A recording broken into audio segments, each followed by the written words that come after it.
आगे बढ़ो। छत्रपती शिवाजी महाराज की. अरे तुमचं आमचं नातं काय. धन्यवाद. यानंतर मनोजदादा जरांगे पाटील.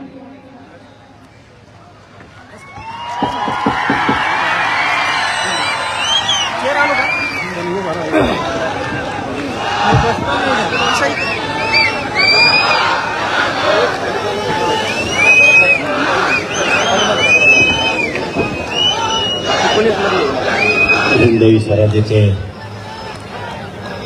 संस्थापक राजे छत्रपती शिवराय,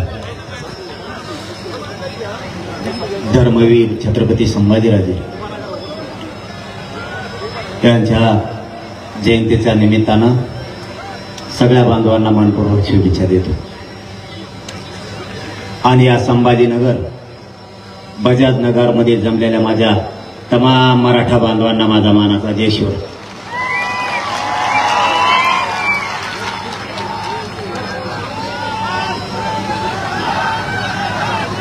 लोक म्हणतात मराठा एक येत नाही, आणि या संभाजीनगरच्या ग्राउंड मध्ये मराठ्यांना बसायला सुद्धा जागा नाही राहिली.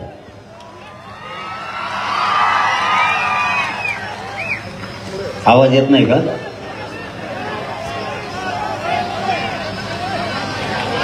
आवाज येत नाही. अरे बाबा आवाज वाढव वाढ वाढव कचून काय तुला तर काय जायचं.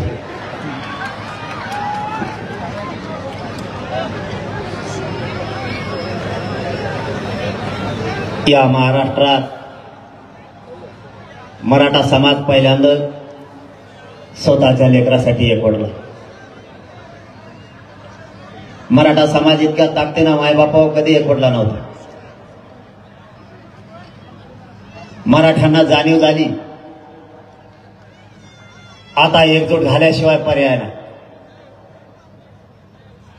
आणि एकदाच मराठ्यांचं करोडोच्या संख्येनं वादळ उसळलं. माझं हे स्वप्न होतं की माझा समाज एकत्र आला पाहिजे, माझा समाज पुढे गेला पाहिजे. आपण आपल्या जीवनात कोणती अपेक्षा नाही ठेवली, आजपर्यंत ठेवली ना पुढे कधी ठेवणारे हा शब्द आहे माझा तुम्हाला.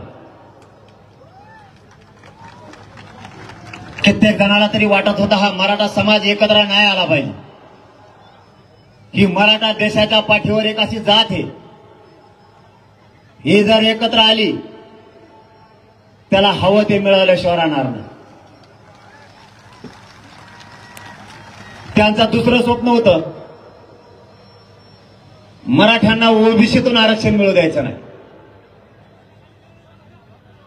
हे दोन स्वप्न घेऊन ते 70 वर्षापासून वाटचाल करत होते. आणि ते रचलेलं षडयंत्र ते यशस्वी सुद्धा होत होते मायबापावर.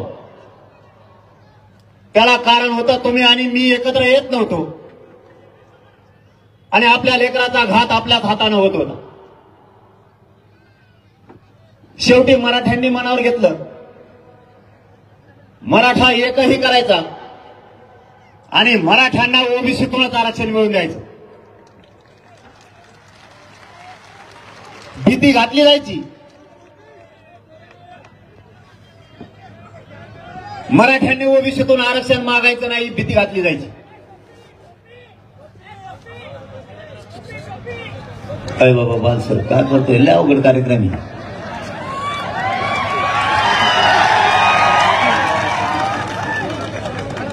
ते सगळं खरं आहे तुमचं. माग दिसणार नाही पुढे, त्यांना माग दिसायची गरजच नाही, त्यांना मी दिसलो पाहिजे.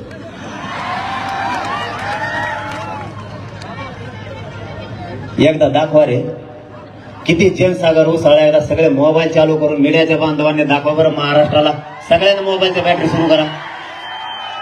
उसळ्याला जनसागर एकदा या राज्याला दिसू द्या. मीडियाच्या बांधवांना विनंती, हे सगळा जनसागर या महाराष्ट्राला एकदा दाखवा.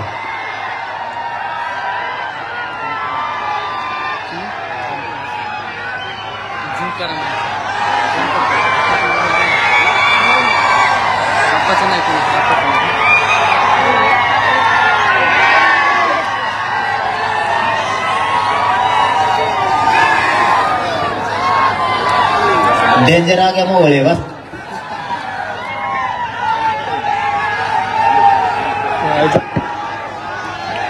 बसा खाली बसा. आपला विषय चालला होता की सगळ्यांचं स्वप्न होतं मराठ्यांना ओबीसीत आरक्षण मिळू द्यायचं नाही, आणि नेमकं मराठ्यांनी तिथंच हात घातला. काय होत होतं हे तुम्हाला एका 10 मिनिटाच्या आत मी सांगतो. मराठा आता एक झालाय तर मराठ्यांनी आरक्षण आणि एकजुटाई शिकून घ्या. आता ही शक्ती आपल्याला वयाला जाऊ द्यायची नाही. कोणावर अन्याय करायचा नाही, पण कोणाचा अन्याय खपवून घ्यायचा सुद्धा नाही. मायबापा त्यांचं षडयंत्र होतं मराठ्यांना ओबीसीत आरक्षण मिळू द्यायचं नाही, आणि आपल्यालाही माहित नव्हतं आपलं आरक्षण नेमकं कुठे आहे. काही लोकांचं असं म्हणणं आहे की मी जातीवाद करतोय. मी काही मीडियाच्या बांधवांनी मला प्रश्न विचारला, मराठा आणि ओबीसी वाद होतोय. ए खाली बसा, खाली बसा, गप्प बसता तुम्ही, इकडचे नाही. चला वा बाहेर तुम्ही सगळे. इथं आरक्षणासाठी आमचा जीव चालला आणि तुमचा काय धिंगाण घालायला आले काय? इथं सगळ्यांचं म्हणणं होतं मराठा आणि ओबीसी वाद होतोय. वाद केला कोणी? माझा एक तरी स्टेटमेंट दाखवा की मी अगोदर ओबीसी बांधवांना दुखवलंय म्हणून. विरोध करणार तुम्ही, परत तुम्हीच म्हणणार की मराठा आणि ओबीसी वाद होतोय. गावखेड्यातल्या एकाही ओबीसी बांधवाला आतापर्यंत मी किंवा माझ्या मराठा समाजानं दुखवलेला नाही, आणि कधी दुखवणार पण नाही. कारण गावखेड्यात आम्हाला एकत्र राहायचंय, एकमेकाच्या मदतीला यायचंय, एकमेकाच्या सुखात दुःखात आम्ही जातोय. ओबीसीचं दुःख हे मराठ्यांचं आहे, मराठ्यांचं ओबीसी दुःख हे ओबीसीचं आहे. ही आजही गावखेड्यात परिस्थिती आहे. जातीवाद केला कोणी? तुम्ही आम्हाला जातीवादी म्हणता कसे? तुम्ही अगोदर बोलल्याशिवाय मी किंवा माझा मराठा समाज कधी बोललेला नाही. 13 तारखेपर्यंत मतदानापर्यंत मी चांगला होतो किंवा माझा मराठा समाज चांगला होता. एकदा 13 तारीख झाली, मतदान संपलं, गुरगुर करायला पुन्हा सुरुवात केली. ही तुमची नियत. आम्ही तुम्हाला कधी जातीत तोडलं नाही, आणि जातीत तोलायचा प्रश्नच येत नाही. कारण हा महाराष्ट्र पुरोगामी विचाराचा आहे. जसाच तो पुरोगामी विचार मराठ्यांसाठी आहे, तसाच बाकीच्यांसाठी सुद्धा असला पाहिजे. मी माझ्या मराठ्यांना या संभाजीनगरमधून आवाहन करतोय, आणि याच्या अगोदर मी 6 दिवसापूर्वी केलंय. सगळ्यांनी शांत राहा. माझा समाज सुद्धा शांत आहे. काय चुका करतायत कोण बघू. 1 महिनाभर शांत राहा. काही जण म्हणलेत निवडणूक झाल्यावर बघू, मतदान झाल्यावर बघू. काय बघशील रे तू?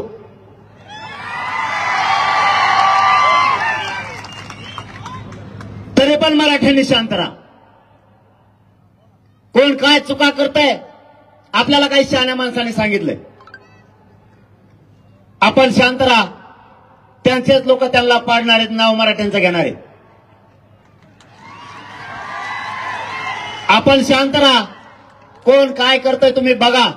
म्हणून त्या शहाण्या माणसाच्या शब्दावरती मी मराठ्यांना आवाहन केलंय, आणि आजही महाराष्ट्रातल्या मराठ्यांना या संभाजीनगरच्या नगरीतून आवाहन करतो, सगळ्यांनी शांत राहा. कोणी काय पोस्ट टाकल्या त्याचं नाव लिहून ठेवा.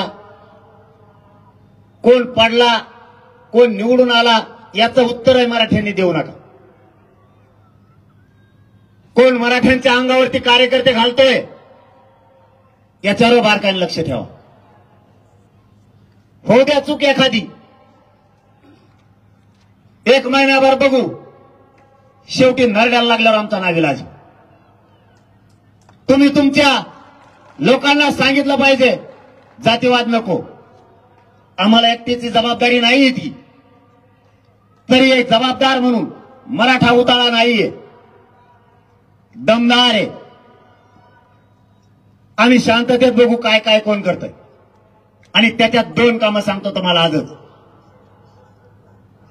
तुमच्यावर जर वेळ आली, तुमचा जर काही घातपात होण्याचा अंदाज दिसला, मी शांत बसा म्हणलं म्हणून शांत बसू नका, स्वतःचं स्वसंरक्षण तरी करा. मात्र 1 महिनाभर सगळ्यांनी शांत राहा, कोण कोण काय काय करतोय ते बघू. कामं 2 सांगतो. पहिलं काम, जी जातीवाद करून मराठ्यांच्या अंगावर येईल, त्या जातीचा त्यांचा नेता पुढच्या काळात कधीच निवडून येऊ द्यायचा नाही.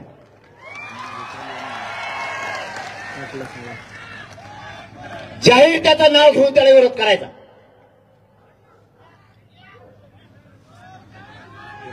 यांना सत्तेत नाही जाऊ द्यायचं. मग वेळ जर आली, आपला उमेदवार द्यायचा नाही, पण त्याला पाडल्याशिवाय शांत बसायचं नाही. नसता त्याने त्याच्या जातीला समजून सांगायचं जातीवाद होऊ देऊ नको म्हणून. दुसरं काम, शांतता याच्यासाठी आपल्याकडून आपल्याला जातीवाद नाही होऊ द्यायचा. ते ज्यावेळेस जातीवाद करतील त्यावेळेस ज्या लोकांनी आपल्याला सांगितलं शांततेची भूमिका असली पाहिजे, आपण शांतपणाची भूमिका घ्यायची ते घेणार नाहीये. त्यावेळेस आपल्याबद्दल कोणी कोणी चुका केल्या त्या माणसाला एकदा दाखवू आणि 1 महिन्याच्या नंतर ठरवू काय करायचं ते. कारण सहनशीलता सहन करण्याच्या आम्हाला सुद्धा मर्यादा आहे. त्यांनी आवाहन केलं पाहिजे, झालं गेलं विसरून जा, निवडणुका झाल्यात, परंतु ते तसं करत नाहीये. बीड जिल्हा असो किंवा महाराष्ट्र असो, या संभाजीनगरच्या नगरीतून सांगतो, माझ्या मराठ्यांच्या माणसाला कोणाकडून धक्का लागता कामा नये, जबाबदारी तुमची आहे.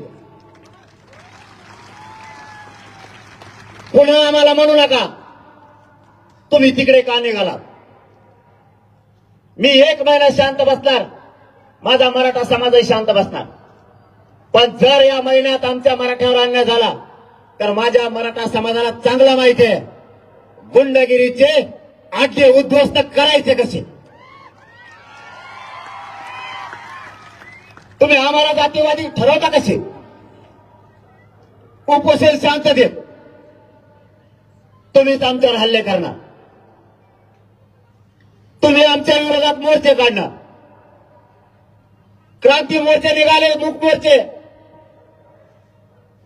शांततेत होते. आम्हाला जातीवादी म्हणताय, प्रतिमोर्चे काढले कोणी. कोण जातीवादी. माझा मराठ्यांचा हक्काचा असणारा आरक्षण मी मागतोय, त्याला विरोध केला कोणी. तुम्ही आम्हाला जातीवादी म्हणता कसे. त्याचं सोडून द्यावं.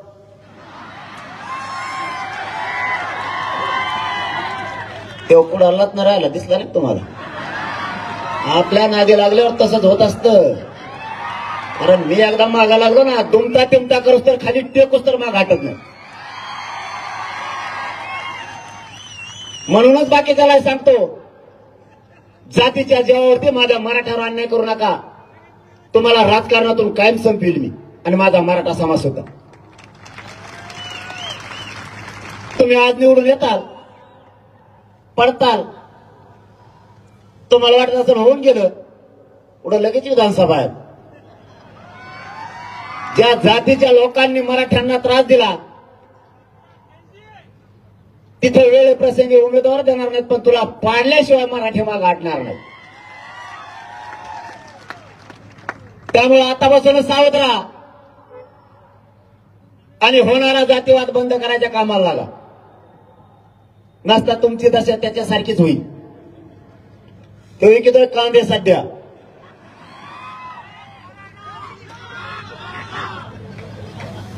समाजानं काय करायचं आणि काय नाही करायचं हे आपलं फायनल ठरलंय.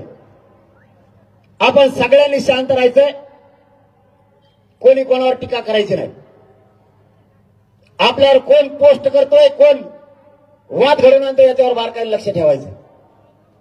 आणि आता निकाल लागल्याच्या नंतर कोणाचा जय जयकार करायचा नाही, पडणाराचा नाही आणि निवडून आलेल्याचा नाही. माय बापा हो, त्या गोलालात माझ्या मराठ्यांना आनंद नाहीये. माझ्या करोडो मराठ्यांच्या लेकरांच्या डोक्यावरती आरक्षण देऊन गोलाल टाकायचा आहे, त्याच्यात आपल्याला आनंद आहे. आणि हे किती आडवे येऊ द्या, ते आपण घेणार आहे. एकजूट अशीच राहू द्या, एकजूट फुटू देऊ नका. जात मोठी करायचे, जातीचे लेकरं मोठे करायचे, यासाठी लढायचं. सगळे म्हणत होते मराठ्यांना ओबीसीतून आरक्षण मिळू देणार नाहीत. मिळालं का नाही? तोंड राहिला आता सगळे स्वारीच्या अंमलबजावणी. ती बी आणल्याशिवाय माग हटत नाही, शब्द आहे माझा तुम्हाला. बघता तुम्ही एकजूट फुटू देऊ नका. मला तर लय घाबरीत होते, तुम्हाला माहित आहे की नाही काय माहित.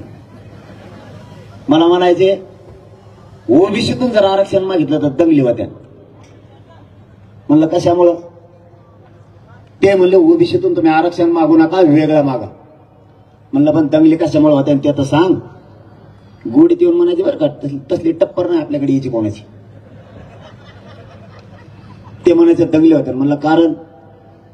ते म्हणले काय, ओबीसीतून आरक्षण मागितलं की दंगली होते. एक अंदाजा लावला मी, इथून पाठीमागं सुद्धा असंच होत असावं. 70 वर्षात लढा यशस्वी व्हायला आला की भीती दाखवित असतील. मला एक सांगा माय बापा, तुम्हालाच प्रश्न विचारतो, दंगली होते कसं काय? समजा तुमच्या नावावर 5 एकर जमिनी आणि त्यातली 2 एकर जमीन तुम्ही खाताय, 3 एकर जमीन कुठे तुम्हाला माहितच नाही. तुमचे लेकरं उपाशी मरायला लागले, तुमच्या हक्काची 5 एकर जमीन असून. पण काही दिवसानं महसूल विभागानं तुम्हाला ती जमीन मोजून दिली.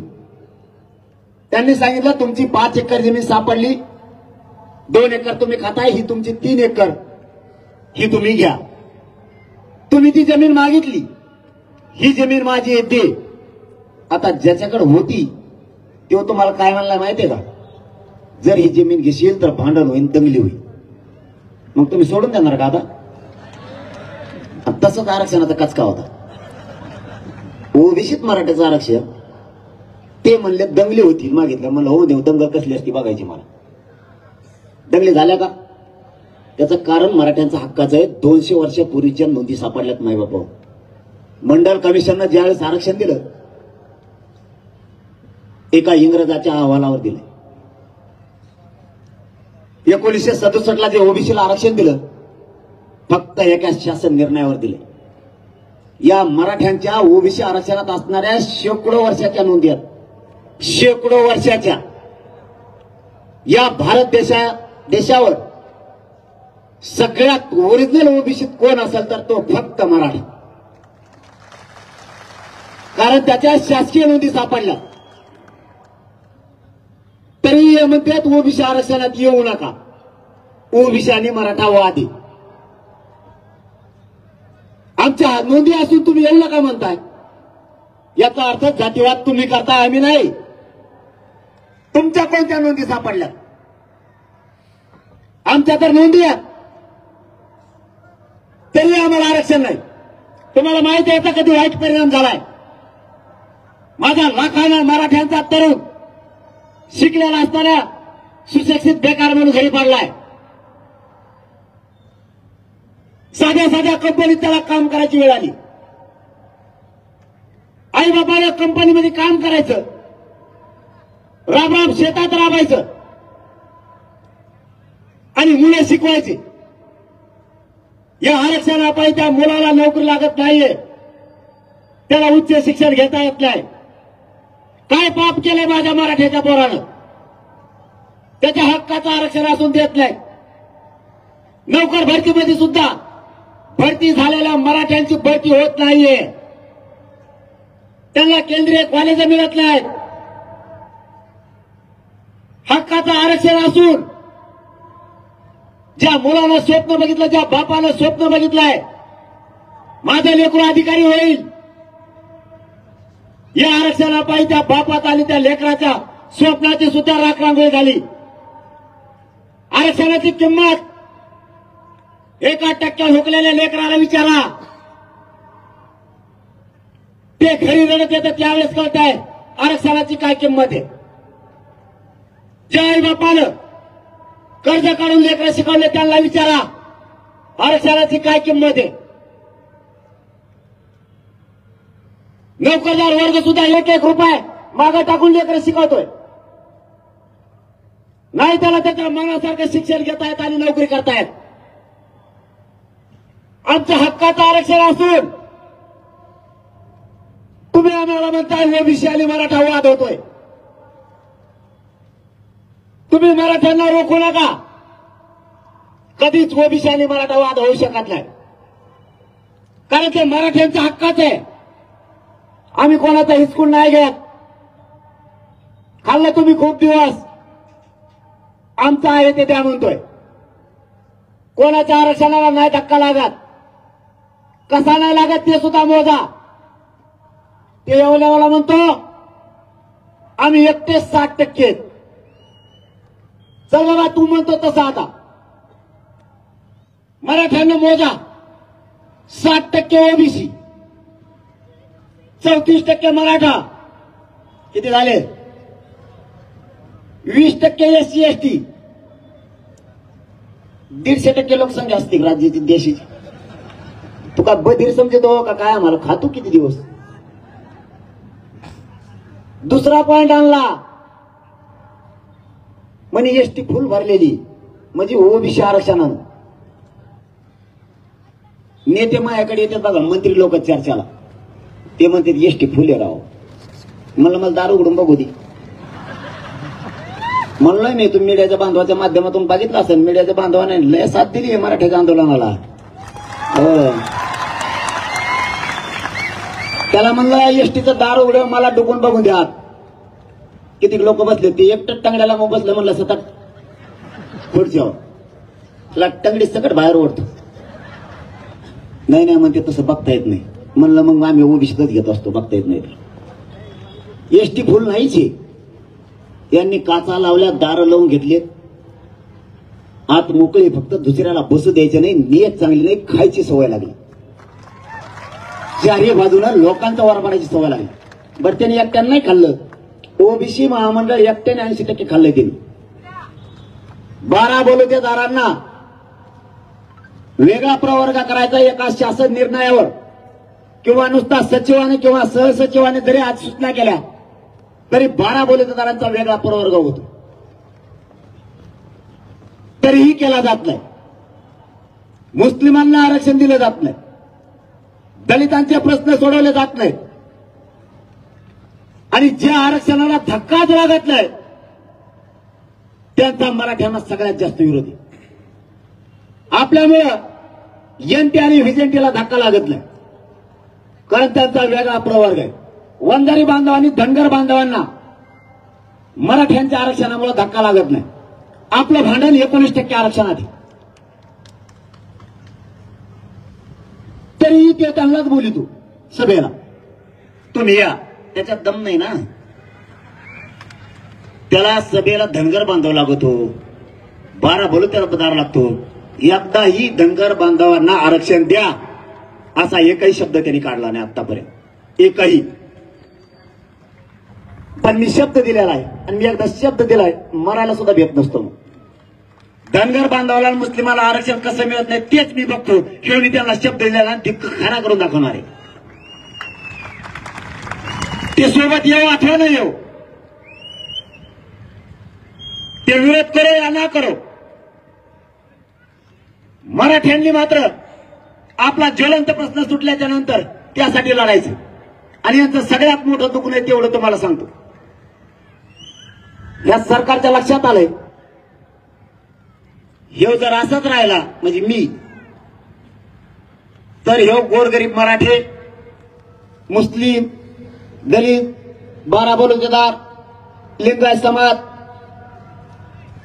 राजपूत हे लोक सत्तेत घातल्याशिवाय गप्प बसायचा नाही. आणि मग आपण काय करायचं म्हणलं, तुम्ही गाडी गाडी का थोडे दिवस.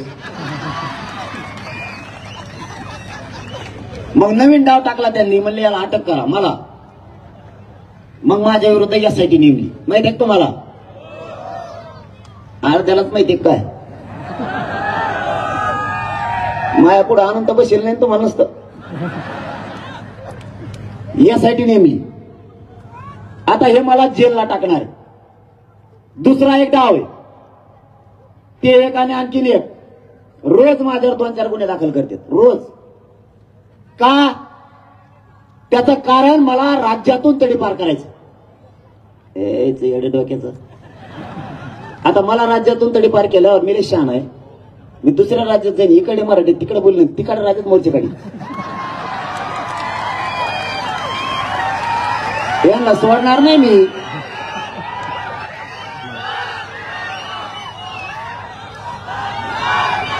ते डाव यांचा फेल झाला. मग दुसरा डाव आता एसआयटीचा. म्हणजे एसआयटी नेमा, त्याला जेलला टाकून द्या. मी जेलात जाईल. मी जेलमध्ये सडन, पण मराठ्यांचे आयुष्यभर गद्दारी नाही करणार. मी जेलात जाईल, जेलातले सगळे मराठ्याचे कैदी एकत्र करीन, जेलात मोर्चा काढी. मी आत्याला सुद्धा झोपा नाही येऊ देणार. कारण मी माझं जीवन या समाजासाठी अर्पण केलंय. माझं एकच स्वप्न आहे, माझ्या मराठ्यांच्या लेकराच्या अंगावर आरक्षण देऊन मला वर्दी बघायची. त्यामुळे मी भेट नाही.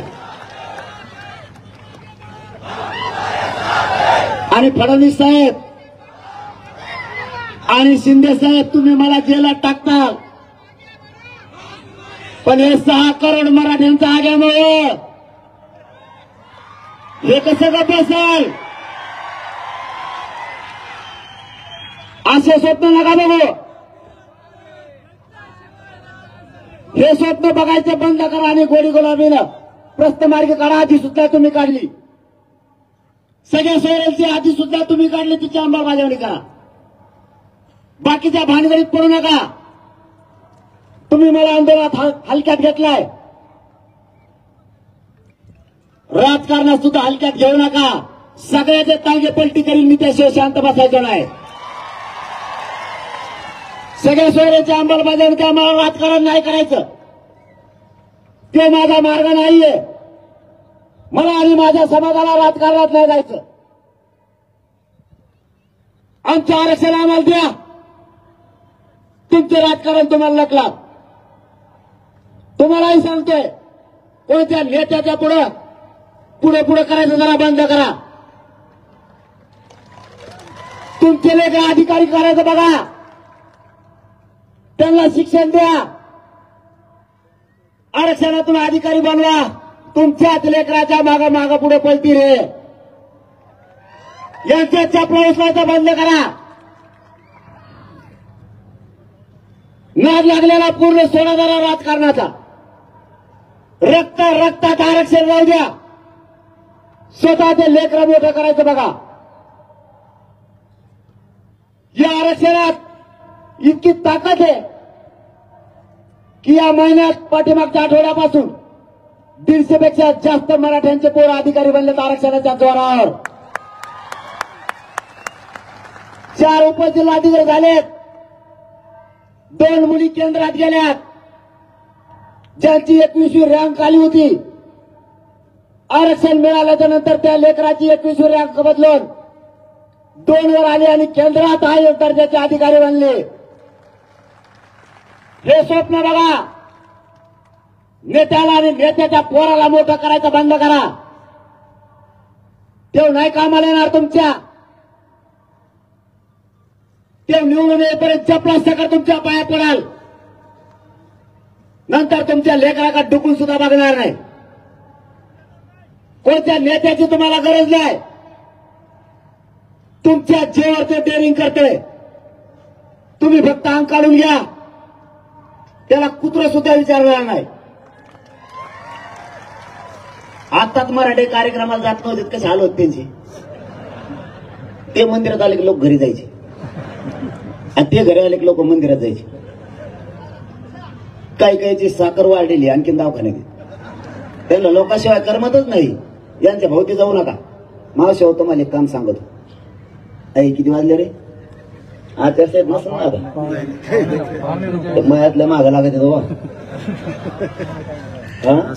पाहुणे तुम्हाला जायचंय बोलू का बशी मग बिंदास चलून राहत माकर कार्यक्रम. मावशी हो तुम्हाला काम सांगत बाई 9 वाजले काय रे? मला भेवच वाटतं 9च्या पुढे हातात हात द्यायचं. 2 कामं करा मराठीने. आपल्या लेकराला आयुष्याचं आरक्षण द्या. मराठी व्यसनापासून लांब जा. जगाच्या पाठीवर प्रगत जात म्हणून फक्त मराठींची असणार. मला 9 वाजल्यानं मी हातात हात द्यायचाच बंद केला. हात धरला सोडितच नाही ते. त्यांनी टाकलेली असती का गाणू महेश सतत फोटो काढी जाऊन मलाच घोडेला येते. फक्त व्यसनापासून लांब जा. आपली जात प्रगत होणार. आणि भांग टोकराची एक कमी करा. 5-5 पिढ्या झालेत लोक आपल्या बोलणार काय टोकरी तुरे दिवसभर गावात इकडे ते इकडे तिकडे तिसरा पार जातं खुरपं घेऊन पान टोकरी काय टोकरी तुरे 5-5 पिढ्या झालेत बोलणार. 1700 लोक मी 25-25 वर्ष न बोलणार एका जागेवर बसवले. या 8-9 महिन्याच्या आंदोलनाच्या काळात पोलीस स्टेशनला मराठींची एकही केस नाहीये. सध्या भांडणच करणार मराठी. दलित मराठा वाद कमी झाला. मुस्लिम मराठा सुद्धा वाद कमी झाला. आणि मलाच मध्ये दोरून ह्यो जातीवाद करतो. म्हणजे इतके वाद कमी होऊन मला जातीवादी समजेना. आणि तुम्ही विरोध करता त्याचा काय? मावशी हो तुम्हाला एक काम सांगतो. तुम्हाला आवाज येतो का? एकाही नेत्याच्या पुढं पुढं करायचं नाही. हे घराच्या बाहेर चालले यांना रोज विचारायचं पुढे चालले. मला माहिती आहे तुमच्या जवळ यांचे खटके हे तुमच्या पुढे जात नाही. यांना रोज विचारायचं तुम्ही पुढे चालले. यांना लागलेला नाद लागलेला साहेबाचा एक भैया ते शिकायला गेलं परदेशात तुमच्या मताच्या जोरावर. त्याच्या आज्याला तुम्हीच मोठं केलं, त्याच्या बापाला तुम्हीच केलं, आणि त्याच्या पोराला तुम्हालाच मोठं करायचं. आता जस का मराठीने ठेका घेतला यालाच निवडून आणणार. 20-25 वर्षापूर्वी याजवळ मोटरसायकल नव्हती. 2 कोटीच्या गाडीत बसायला लागला येऊ तुमच्या मताच्या जीव. याचे पोरं परदेशात शिकायला गेले आणि आपले पोरं गावसा तोडायला पाठायचे का? आता हे काम त्यांचं होतं. आरक्षण द्यायचं त्यांनी दिलं नाही. पण इथून पुढे तरी सावध राहता. त्याचं पोरग परदेशात शिकायला गेलं आणि त्याला तुम्ही भैया म्हणता का नाही? त्याला चेटी धाकताय ना नीट. त्याला भैया म्हणता तुम्ही. आणि ते आपल्या पोराला नाम्या तुक्या एकण्या म्हणते. मावशी हो तुम्हालाच काम सांगत होता. हे घराच्या बाहेर चालले त्यांना रोज विचारायचे पुढे चालले. हे जर म्हणले साहेबाच्या भायाकडे चालू टंगडीला बांधून घरात ठेवा. तो साहेबाच भाया मरून दे म्हणा तिकडे. आधी आरक्षण मिळू दे मग तू तिकडे जाय तिकडे जाय. मी हे तुमच्या मागा तुमचा भाव म्हणून तुम्ही काळजी नका करू. त्यांना सुधरून देण्यात मी याला आत्ता बिंगून टाकतो. कारण आपल्याला हे परिवर्तन करावं लागणार आहे. हे लोक चपला सकट पाय पडते निवडणूक आल्यावर. आता निवडणूक केली लागले गुरुगुर करायला सगळे. लेकरांचा अन्याय डोळ्यासमोर असू द्या. लेकरं मोठे करायचे, जात मोठे करायचे हे स्वप्न बघा. आपली जात कधी नाही ती एकत्र झाली. हिला नाही फुटू द्यायचं. आता कोणाचं स्वप्न पूर्ण करण्यासाठी आपण नाही येत. कोणाला निवडून आणायचं कोणाला पाडायचं याच्यासाठी नाही येत. आपली जात आणि आपल्या जातीचे लेकर आपल्यासाठी मोठे आहेत. आपला समाज टिकला तर आपण टिकणार आहेत. मराठ्यांच्याही सगळ्या पक्षातल्या नेत्यांना माझं आव्हान आहे. जात जर संपली तर तुम्हाला झाडून घ्यायला राहावं लागणार आहे. जातीच्या लेकराच्या पाठीशी उभे राहा. जातीच्या विरोधात जाऊ नका. सत्ता येईल जाईल, कोणी निवडून येईल पडेल, जातीला विसरू नका. जातीवरती अन्याय व्हायला लागला तर मदतीला धावून या. महिन्यापेक्षाही जास्त सगळ्यांना शांततेची भूमिका घ्या. 4 जूनला आपण आंतरवाली या ठिकाणी आमरण उपोषण पुकारलंय. संभाजीनगरसह महाराष्ट्रातल्या मराठा समाजाला हात जोडून सांगतो, 4 जूनला सगळ्यांना आंतरवालीकडे या. आपल्या लेकराच्या डोक्यावर गुलाल टाकायचा आहे. आरक्षणाच्या गुलालात आनंद ठेवा. या नेत्याच्या गुलालात आनंद मानू नका. आरक्षण घेतल्याशिवाय सुट्टी नाही द्यायची. कोणी किती आडवा आला तरी शांततेत आंदोलन करायचंय. होणारं आंदोलन शांततेत असणार आहे. हे शांततेचं युद्ध कोणालाच रोखता येत नाही. 70 वर्षात मराठ्यांना मिळणारं आरक्षण या शांततेचं आंदोलनात मिळवून दिलं आहे. म्हणून 4 जूनला पुन्हा आमरण उपोषण पुकारलंय. मायबापा तुमच्या पुढे हात जोडून सांगतोय, परवा डिस्चार्ज घेतलाय मी. या अगोदर 2 महिन्यापूर्वी डॉक्टरनं मला सांगितलंय, तुम्ही राज्यात फिरू नका.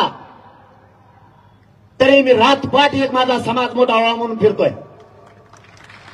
माझ्या समाजाच्या लेकरांसाठी मी रोज रस्त्यावरती आहे. आमरण उपोषण तोंडावर शब्द सुद्धा आणू नका असं डॉक्टरांनी मला सांगितलंय.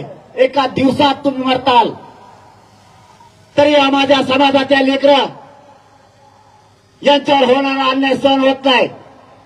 आलेली संधी जाऊ द्यायची नाहीये. या संधीचं सोनं करायचंय. म्हणून पुन्हा एकदा 4 जूनला आमरण उपोषण पुकारलंय. तुमच्याकडून मला काहीच अपेक्षा नाहीये. फक्त ताकदीने पाठबळ आणि आशीर्वाद ठेवा. तुमचा मुलगा म्हणून तुम्हाला साथ घालतोय. आरक्षण मिळवायचंय. तुम्हाला एक दुसरी विनंती आहे माझी, या उपोषणामुळे माझं शरीर मला नाही साथ देत. आता खूप उपोषणं केल्यामुळे माझं शरीर मला साथ देत नाहीये. माझी तुम्हाला हात जोडून विनंती आहे, तुमच्या खांद्यावरती आज एक जबाबदारी देतोय. उपोषण केल्यामुळे माझं शरीर मला साथ देत नाही. मी तुमच्यात असेल नसेल मला माहित नाही. शेवटी हे शरीर आहे. मी तुमच्यात असो किंवा नसो,